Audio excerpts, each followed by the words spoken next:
Hello and welcome to OptinMonster. Lead magnets are a great way to build your email list. In this video, I'll show you how you can deliver downloadable files to your new subscribers in the success view of your campaign. But first, if you haven't done so already, be sure to hit that subscribe button and notification bell. Now, let's get started. I'm almost finished editing the design of my campaign. I just need to add a link to download the lead magnet in the success view.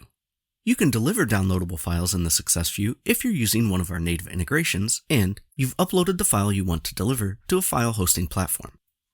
Now, I'm also using my email service provider to deliver my file in my welcome email, and I've let my subscriber know that here in the success view message, but I really want to make a great first impression by giving them instant access to the promised file. I could simply add a text link here and be done, but I want to make my download option stand out a bit more by making it a button.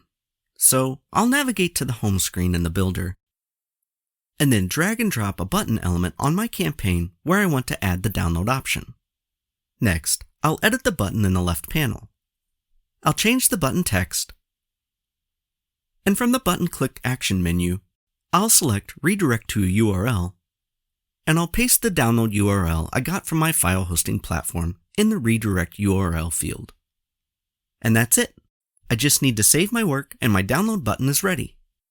I can then move on to the final steps of setting my display rules, connecting my email service provider, and then publishing the campaign. If you have any questions, browse through our helpful documentation. Or for further assistance, you can submit a support ticket and we'd be happy to help.